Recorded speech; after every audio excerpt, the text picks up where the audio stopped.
Halo, selamat pagi. Seperti biasa, gue bakal nyampein market update. Jadi di sini konteksnya gue bakal nyampein monthly market update buat kalian. Kenalin, gue trader aktif ya yang udah sering share outlook ya, baik itu gratis maupun di internal. Lo bisa cek sendiri overall win rate gue segini ya. Tanpa berlama-lama langsung aja kita ke monthly market update. Oke, monthly market update kali ini apa aja yang bakal kita bahas? Nah, sekarang gue bakal bahas bagaimana keadaan market secara umum ya. Jadi nggak cuma Bitcoin yang bakal kita lihat atau market crypto secara umum. Oke, ini untuk DXY atau dollar index ya. Secara tren gue lihat ini masih bearish ya di weekly chart ya. Kalau lo lihat ini masih konsisten ngebentuk yang namanya market structure lower low lower high ya. Even bahkan sampai sekarang ya kan. Ketika nanti DXY ya break ya di area sini. Nah, ini ada potensi ya buat DXY mengunjungi area support sebelah sini ya atau area Fibonacci 1,618 di area sini. Oke, secara stokastik juga kalau kita lihat ini udah mulai crossing down ya. Gimana dengan SPX? Nah, untuk SPX sendiri ini cenderung masih bullish ya. Kalau kita lihat di daily, ini trennya masih bullish banget. Dia konsisten yang membentuk market structure higher high high low ya di sekitar sini. Oke, sekarang SPX berada di area resisten. Dari outlook terakhir yang udah gue kasih ke kalian ya, SPX itu berjalan ya sesuai rencana ya. SPX membuat ATH baru ya. Dia visit ke area 6500 ya. Which is ini gue udah sampein ya. Even beberapa hari sebelum SPX ngebuat yang namanya new ATH ya di sekitaran sini. Nah, untuk SPX ini sendiri ini masih bullish ya. Kalau menurut gue pribadi, ini ada potensi mungkin SPX bakal drop dulu ya ke bawah sebentar ya, mungkin mengunjungi area diagonal support sebelah sini karena kalau kita lihat dari stokastik juga ini udah mulai crossing down ke bawah ya. Nah, baru kemudian bakal run up lagi dengan target ya. Kalau gue lihat ini bisa menuju ke area 2,618 ya atau sekitar 6.600 di sekitaran sini. Kemudian gue mau lihat ke XAU Gold. Nah, Gold ini beberapa hari terakhir udah mengalami kenaikan. Even ini sebelum melakukan kenaikan ya. Ini udah gue sampein juga sebenarnya di PDF Market Outlook yang kalau kalian ngikutin ya sosial media gue. Oke, secara tren di weekly ini masih bullish banget. Oke, target kemana? Nah, target kalau kita lihat di sini ini gue tadi di area 2,618 atau 3.700-an ya. Nah, ini cukup interesting kalau menurut gue ya buat XAU sendiri atau Gold ya. Secara volume juga ini trennya masih naik ya. Di sini juga kalau kita lihat ini volume lumayan spiking ya. Oke, dari bulan September ya. Even Oktober ya di 2024 ini udah mulai nih spiking. Bahkan sampai sekarang pun ini sempat terjadi penurunan karena memang masih masuk dalam fase konsolidasi ya. Nah, jika nanti XAU atau Gold ini breakout, nah ini ada potensi dia ke 3.700. Quite bullish kalau menurut gue untuk SPX dan XAU Gold. Ini kondisi Bitcoin sekarang ya. Bitcoin drop lumayan parah ya dari ATH-nya di sekitar area 122.000 ya, 123.000 ya. Yang sudah drop lebih dari 10% ya, menuju area 108.000 sekitaran sini ya. Seharusnya Bitcoin dan SPX itu memiliki korelasi yang cukup tinggi, ya kan, sekitar 0,8. Dan kenyataannya kalau kita lihat sekarang Bitcoin ya terhadap SPX maupun terhadap Gold ini korelasinya negatif nih, ya kan. SPX dan Gold cenderung naik, sedangkan Bitcoin di sini justru malah turun. Oke, ini jadi pertanyaan sebenarnya, apakah sebenarnya Bitcoin sudah top? Karena melihat dari korelasi tadi ya, kenapa Bitcoin sendiri gitu ya, yang bisa drop, sedangkan aset lain seperti US stock itu S&P ataupun XAU Gold, nah itu kok bisa naik gitu ya, sedangkan Bitcoin sendiri malah struggling gitu dan cenderung mengalami penurunan. Oke, kalau kita lihat dari bull market peak indikator di sini, ya kan, ini belum ada satupun indikator sebenarnya yang menunjukkan bahwa Bitcoin ini udah mulai top ya sebenarnya. Kalau kalian lihat dari 1 sampai 12, belum hit sama sekali kan. Ini ada indikator yang namanya hit or not ya. Nah, ini belum hit sama sekali. Oke, yang mana ini juga menjadi indikasi bahwa sebenarnya Bitcoin ini belum masuk ke top cycle. Jadi masih ada ruang sebenarnya Bitcoin untuk mengalami kenaikan. Nah, dengan kondisi Bitcoin sekarang ya yang sudah drop, kira-kira kapan ya Bitcoin bottom? Nah, di sini gue akan jelasin. Oke, pastiin lo tonton sampai habis. Ini yang seperti gue sampaikan sebelumnya ya. Kalau kita lihat dari persen correlation di sini ya. Bitcoin ya, persen correlation 30 hari terakhir terhadap Nasdaq ya, S&P dan Gold. Fokus utama kita mungkin di Nasdaq dan S&P 500 ya. Di area sekitar sini, oke?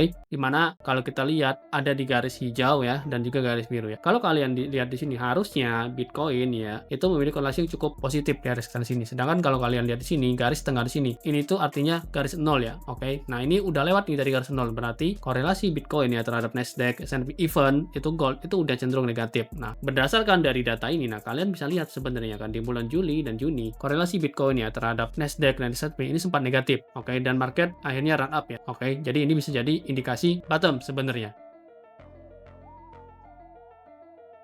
Again, ketika kita lihat ya Fear and Greed Index di area sekitaran sini ya, Fear and Greed Index jeblok ya di bawah 40 atau masuk ke Fear ya sebenarnya ya. Ini kalau kita lihat, nah Bitcoin justru malah bottoming ya di area sekitaran sini. Ini juga nih, ya kan, Bitcoin bottom dan di area sini juga Bitcoin bottom. Kita bisa melihat sebenarnya potensi bahwa Bitcoin itu sooner or later ya. Kita bisa melihat bahwa Bitcoin ini akan bottom ya. Harga akan segera berhenti turun dan akhirnya mengalami kenaikan yang cukup signifikan. Kapan bottom? Nah, ini hasil analisa dari gue. Bitcoin berada di area diagonal support, oke. Bertepatan juga dengan bullish order block, oke. Nah, kalau kita lihat juga ini, gue tarik ya Fibonacci retracement di area sekitaran sini ya. Bitcoin sebenarnya ada potensi ya turun sampai ke level 2,618 atau sampai ke level 104 sampai 106 yang gue tandin sebelah sini. Tapi sekali lagi ya, ini gak ada jaminan bahwa Bitcoin bisa visit ke area sini. Zona Bitcoin sekarang ini sebenarnya udah masuk zona bottom. Sekalipun nanti dia turun ke bawah, nah ini area yang cukup oke sebenarnya untuk bidding ya. Kemudian kira-kira kapan nih Bitcoin berhenti turun gitu ya, terus mengalami kenaikan yang cukup signifikan. Nah, berdasarkan ya analisa dari time based analysis yang gue ajarin ya di one on one ya, Bitcoin itu ada potensi mengalami kenaikan yang cukup signifikan ya di sekitaran area sini. Ya, gue bisa prediksiin sekitaran area week 1 atau week 2 awal gitu ya. Based on price action, based on time based analysis, Bitcoin di sini udah masuk ke range bottomnya ya. Jadi, nah Bitcoin sini sebenarnya di sini ada potensi ya, nanti ketika dia berhasil bounce di area sekitaran sini, ada potensi dia bakal retest ke area 112 sampai 113 ribu ya, atau di daerah sini nih, bearish order block sebelah sini.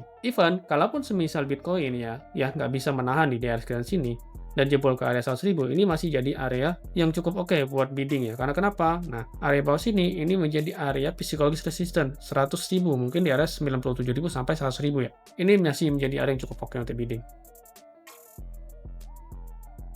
Oke, sekarang gimana sih arah Bitcoin selanjutnya? Kalau kalian lihat di sini, Bitcoin itu udah masuk ke area support resistance flip, oke? Sudah masuk juga di area dynamic EMA, yang mana ini ada potensi buat point. Target Bitcoin sendiri, ini target pertama ya, itu di area 121 ribu. Dan kemudian target kedua yaitu di 135 ribu. Jadi belum ada perubahan outlook ya. Dari terakhir kali gue kasih atau gue share ya di public maupun di private internal, menuju ke area 134 atau 135 ribu di area sekitaran sini.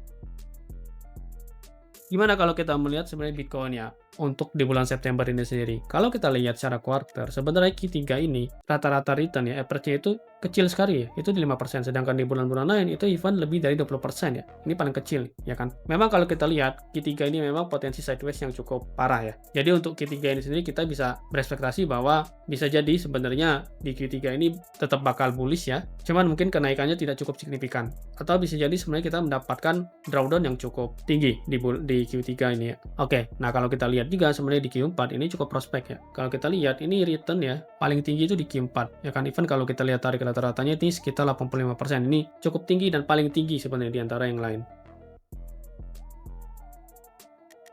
Nah, gimana dengan bulan September? Kalau kita lihat dari Bitcoin monthly return ya, ini bulan September even cuma 4 kali nih Bitcoin hijau ya, di 2003, di 2004. Oke, apakah sebenarnya di 2025 ini bakalan hijau? Mungkin low chance ya, atau bisa 50-50 juga sebenarnya. Kita butuh ngelihat keadaan makro, oke? Kalau semisal Bitcoin ya sideways ataupun sebenarnya nanti bearish, harusnya kita udah bisa ekspektasi ya, karena kalau kita lihat ini average-nya minus ya, minus 3%, oke? Nah, bulan September ini sendiri bisa jadi area yang cukup menarik nih buat akumulasi.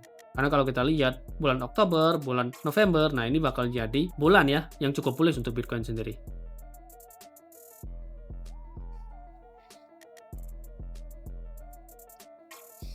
Berapa sih target Bitcoin ya di cycle ini ya? Target Bitcoin yang cukup ideal ya.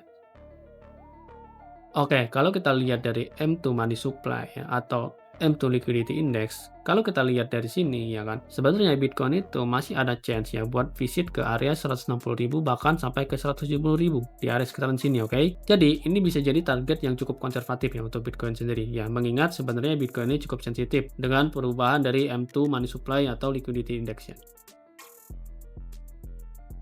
Nah, ini target Bitcoin kalau kita lihat dari logaritmik ya. Based on historis sebenarnya, kapan sih top Bitcoin ya? Kalau kita lihat dari sini, top Bitcoin itu ketika dia menyentuh ke area Fibonacci 4,618, yaitu kalau di cycle kemarin itu di sekitaran area ya 60.000 ya. Nah, sedangkan kalau kita lihat di cycle sekarang ini ada potensi sebenarnya Bitcoin itu ya topnya itu di area sekitaran 200.000 ya. Nah, ini bisa jadi target bull yang cukup oke ya. Bisa kita simpulkan sebenarnya Bitcoin juga mempunyai target ya sampai ke level 200.000. Nah, untuk target Bitcoin ini sendiri sebenarnya gue bagi menjadi 3 ya. Untuk bear case sendiri ya, ini 135.000 yang mana udah gue tulis ya. Sebenarnya Bitcoin itu ada potensi menuju ke 135.000. Ini untuk bear case. Oke, untuk base case-nya sendiri ya, ini target yang normal atau cukup konservatif itu ya di 160.000 yang udah gue sampaikan sebelumnya ya. Ini melihat dari M2 Liquidity Index. Bull case-nya gimana? Nah, bull case-nya Bitcoin sendiri ini ada chance bahwa kita bisa melihat Bitcoin run up sampai ke area 200 ribuan. Jadi ini beberapa target yang bisa kita pertimbangkan. Nah, khusus buat kalian ya, gue kasih spesial diskon 40% yang mana gue nggak pernah kasih diskon ke kalian ya. Oke, dari $502 ke $301. Terbatas untuk 10 orang pertama ya, dan limited juga sampai tanggal 6 September 2025. Oke, ini buat kalian yang memang pengen serius ya, one on one bareng gue gitu kan. Jadi di sini gue langsung yang bakal ngajarin kalian, bukan orang lain, bukan orang ketiga. Oke, apa aja yang bakal kalian dapatin ya seperti biasa, kalian bakal dapat trade ID gue, setup gitu ya, outlook gue, dan ini gue kasih bonus ke kalian secara real time. Oke, buat yang tertarik silakan, karena gue nggak punya waktu lama-lama ya, dan ini gue peruntukkan buat ngebantu kalian yang memang pengen serius. Oke, kita lanjut bagaimana sebenarnya dengan altcoin ya.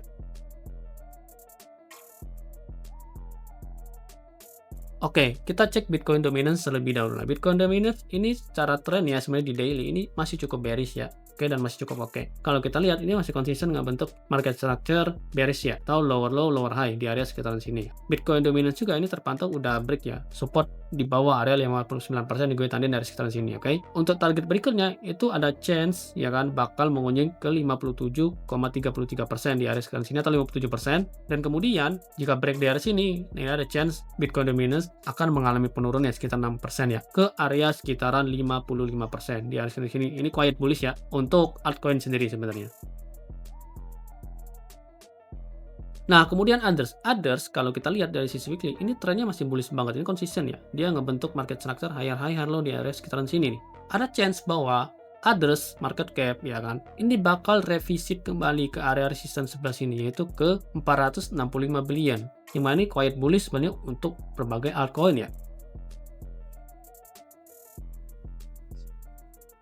Selain itu, kalau kita lihat juga sebenarnya ini dari Polymarket ya, potensial red cut itu highly chance di atas 80%.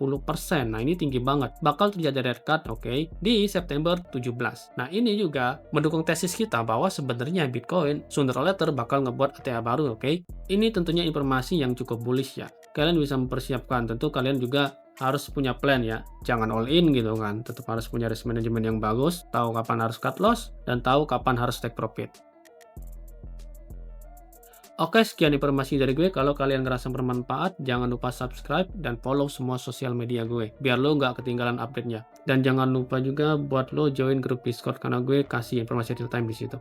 Oke, thank you semuanya. Selamat beraktivitas. Semoga kalian sehat selalu dan stay safe.